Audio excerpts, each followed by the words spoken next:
So, as we were talking about capacitors and circuits, we said there are different ways to connect them. We've already covered the capacitors with their series connections, where they're all connected in a row.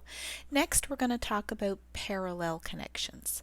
A parallel connection means that the top of every capacitor is connected to the tops of the other capacitors, and the bottoms of each capacitors are connected to the bottoms. If you were picturing this as a real circuit where this is an actual battery and we were plugging in our capacitors, we would take a wire, say a green wire, and we would plug it right into the battery. So the connection would look something like that. And then we would take another set of wires, let's say a pink wire, and we would connect this capacitor down and we would plug it in right on top of the other capacitor. And then we might take a third capacitor and plug that in the same way. When we connect them like this, we see that the leads off each capacitor are all connected to the terminals of the batteries. And what that means is that each of these capacitors will have the same potential difference across the plates. So that's what happens when we have capacitors in parallel. They're all connected to the battery.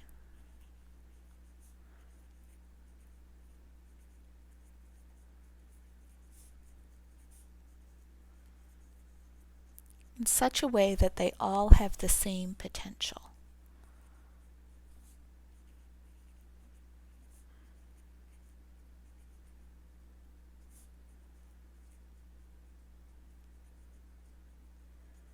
So there's our difference between series connections and parallel connections. Capacitors connected in series all have the same charge.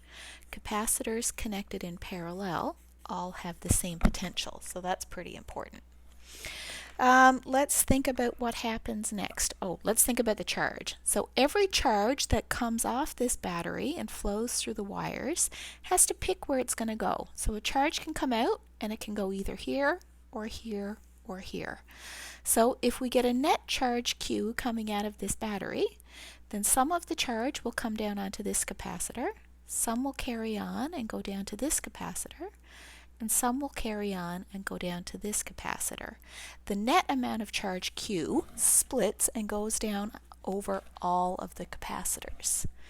So this plate will have charge plus Q1, this plate will have charge minus Q1, and then these plates will be Q2, and these plates will be Q3. Okay, let's write our potentials on the diagram too. We might call the potential of the battery epsilon, or we might call it delta V, doesn't really matter. So the potential difference across capacitor 1 is delta V, same as the potential difference across capacitor 2, and the same as the potential difference across capacitor 3. So they all have the same potential as the battery. So things connected in parallel have the same potential. So same as the battery in this setup, same as each other. So they're all connected to the battery, they all have the same potential. We've labeled the charges. This net charge, if we add them all up, has to equal to the total charge put out. So the charge splits over the three capacitors.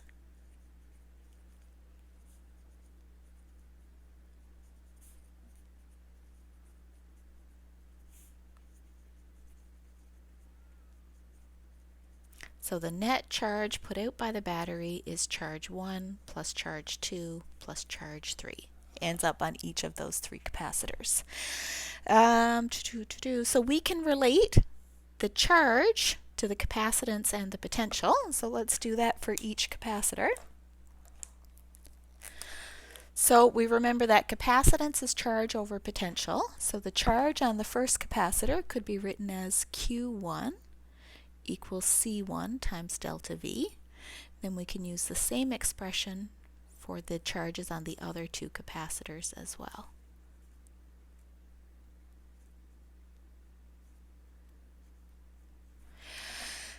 So now that we've got this established, the potential and the charges on our capacitors, let's revisit the idea of an equivalent circuit.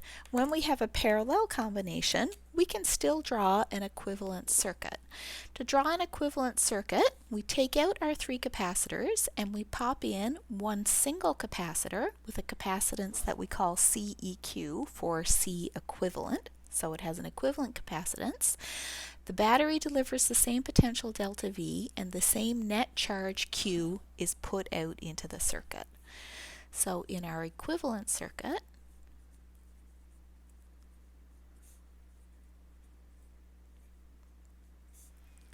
has capacitance CEQ for equivalent capacitance. It has potential delta V, so those batteries have the same amount of potential, and it has the same net charge Q, and the relationship between those three things is that C equivalent is equal to Q over delta V. Okay, let's put this in over here, and let's put these three in right here, and let's see what we come up with for an expression for the equivalent capacitances. So, according to this equation, my net charge is going to be the equivalent capacitance times delta V. Q1 is C1 delta V, Q2 is C2 delta V, and Q3 is C3 delta V. Well, you might notice you have a delta V in every single term, so we can divide through by delta V, and we're left with the result that C equivalent, the equivalent capacitance of a set of capacitors connected in parallel, is C1 plus C2 plus C3.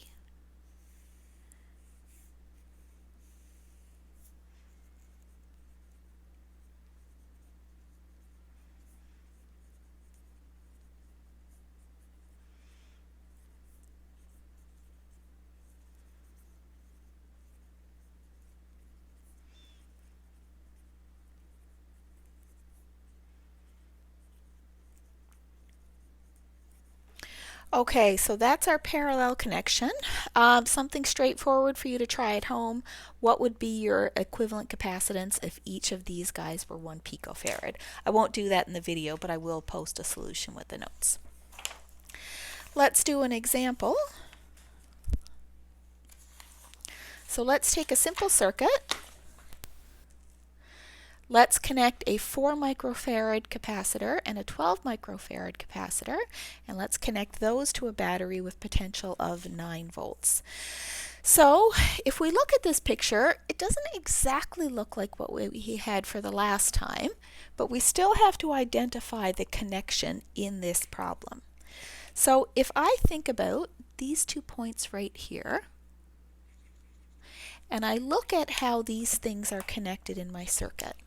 So I see that C1 comes out and connects to this point, and C1 comes out and connects to this point. So those two are connected to a single point. What about my other capacitor, C2? Well, if I come off C2 and connect to this point, come off C2 and connect to these points, I see that the 2 tops are connected to the same spot, the 2 bottoms are connected to the same spot. So C1 and C2 are in parallel. Let's see how they're both connected to the battery. Well, this point is connected directly to the battery here. This point is connected directly to the battery here. So C1 and C2 will have the same potential because they're in parallel, and they will have the same potential as the battery because they're both directly connected to the terminals of that battery. I'm going to label that stuff on my diagram. So my battery has a potential of 9 volts. My capacitor C1 has a potential of V1, which is 9 volts.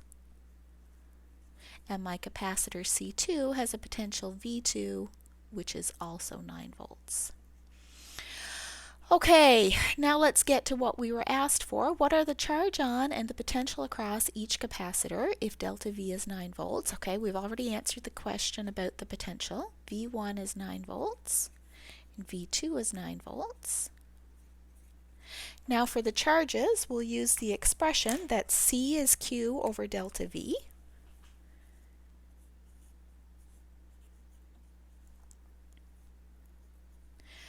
So this tells us that Q1 is equal to C1 times delta V. So I've got 4 microfarads, 4 times 10 to the minus 6 farads, times my potential delta V, 9 volts. That gives me a net charge of 3.6 times 10 to the minus 5 coulombs. And C2 is equal to C1 times delta V, which is 12 microfarads, 12 times 10 to the minus 6 farads times 9 volts, equals 1.08 times 10 to the minus 4 coulombs.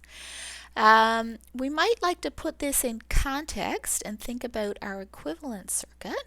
So let's ask, what is the sum of those charges? Q is equal to Q1 plus Q2. So that would give us 1.44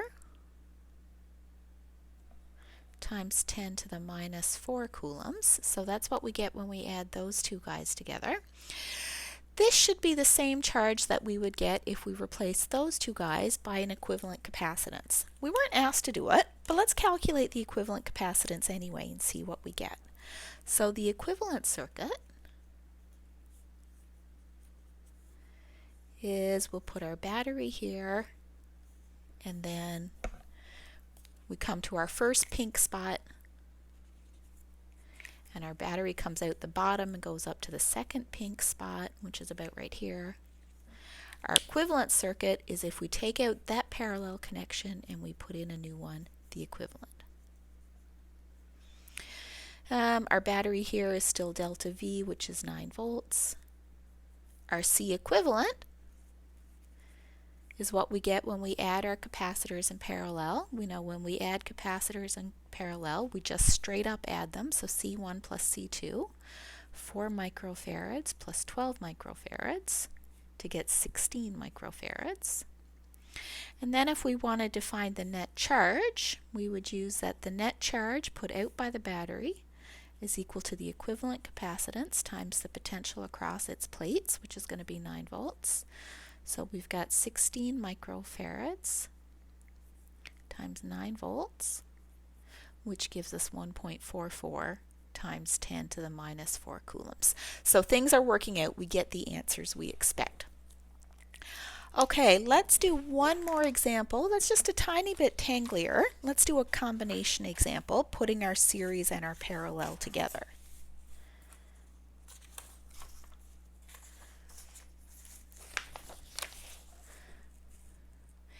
In this example now, the system of capacitors shown, a potential difference of 25 volts is maintained across A and B.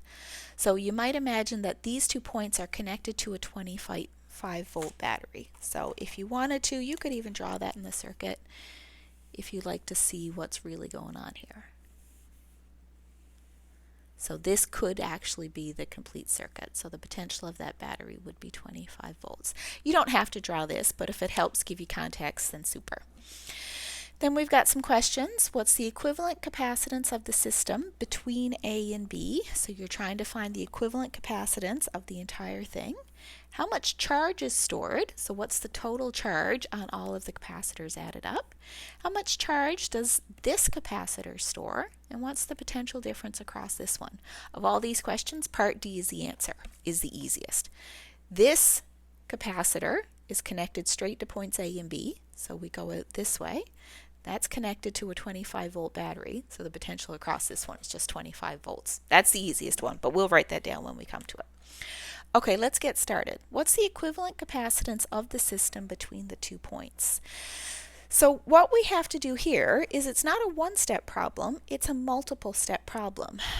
These capacitors, when you first look at them, you can't say that they're all connected a single way. We've got some parallel stuff happening, and we've got some series stuff happening. So what you do is identify things that you can find right off the bat and then simplify them as you go.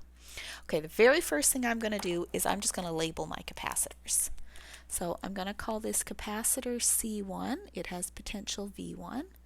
This is capacitor C2 with potential V2. Capacitor C3 with potential C3.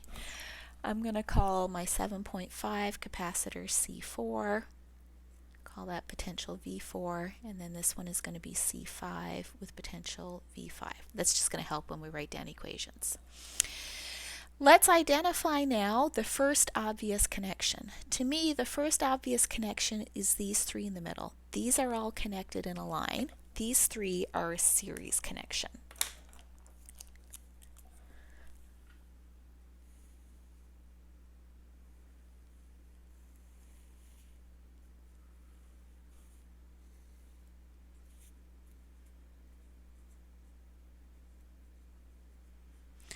So those are a series connection. We have to deal with those first. So what we do is we'll draw a new circuit diagram. So here's point A. We go up to the 7.5 nanofarad capacitor, C4. I'm going to take out those three. I'm going to put in a single equivalent resistance, CEQ. The only switch I'm going to make from the notation we've had so far is I'm going to put an S on that for it's the series equivalent of those three. And then I've got my 6.5 nanofarad capacitor, which I'm going to call C5. And they're connected to points A and B. So my equivalent capacitance here, I can certainly find this. I'll just remember how I add up capacitors in series. 1 over C equivalent is 1 over C1 plus 1 over C2 plus 1 over C3. 1 over C1 is 1 over 18 plus 1 over 30 plus 1 over 10 equals 0.189. So then C equivalent series is going to be the reciprocal of that, which gives me 5.29 nanofarads. Okay, I'm not finished yet. I've only got half the work done. Now I've got to finish my connection. If I look at these three, so my C4, my C5, and this equivalent, I see that C4 connects to this spot, C equivalent of the series connects to this spot, and C5 connects to this spot. These guys are all connected tops to tops and bottoms to bottoms, so they're all a parallel connection. So that's my next one I'm going to do, and that's going to get me to my final answer.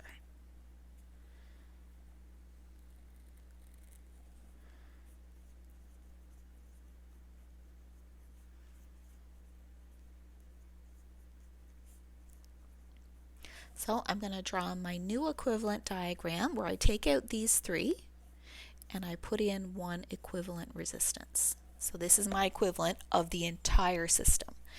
Then I remember, how do I add capacitors in parallel? Well, I just straight up add them. C4 plus C equivalent of the series that I just found plus C5. C4 was 7.5 nanofarads. C equivalent of the series connection was 5.29, and C5 is 6.5. That gives me a net capacitance of 19.3 nanofarads. So this is my answer to part A. The equivalent capacitance of the system between points A and B is 19.3 nanofarads. Okay, part B then asks how much charge is stored by this system. My page is a little full, so I think I'm going to grab a fresh sheet. How much charge is stored by this system? So let's look at what I drew right here. I said that these points were connected to points A and B. And what we know about it is that there's a potential difference of 25 volts across A and B. So I moved on to part B now. So for part B, I'm just quickly going to do my diagram again. So there's points A and B. There's my C equivalent. I know that C equivalent is equal to 19.3 nanofarads. And I know that my potential difference across A and B is 25 volts. And I know that's true because it's given. Now all I'm asked for is what is the net charge To find the net charge, I remember that C is Q over V. So Q is the capacitance times the potential difference. So I've got 19.3. N stands for nanofarads, which is times 10 to the minus 9 farads times 25 volts, which gives me a net charge in that entire system of 4.82 times 10 to the minus 7 coulombs. So the total amount of charge stored on the plates of all these capacitors, if you add them all up, is equal to 4.82. And we were able to find that because we found the equivalent capacitance. Okay, part C. How much charge does the 6.5 nanofarad capacitor store? So this capacitor, it has capacitance 6.5 nanofarads and it has a potential V5. This capacitor C5 was a parallel connection of these three, and they're all connected in parallel to points A, B, so it has a potential of 25 volts. So I know the capacitance and I know the potential. That means I can find the charge. Oops, rats, dropped my paper. So part C,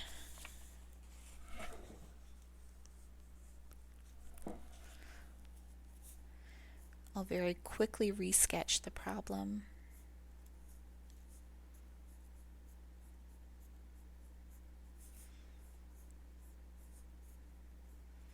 Okay, there's point A, there's point B, so C5 is equal to 6.5 nanofarads. Delta V5 is the same as the potential across points A and B because those are connected straight to points A and B. So that's 25 volts. So then my charge stored on that capacitor, Q5, is C5 times delta V. So 6.5 times 10 to the minus 9 farads times 25 volts to give us a net charge on that capacitor of 1.63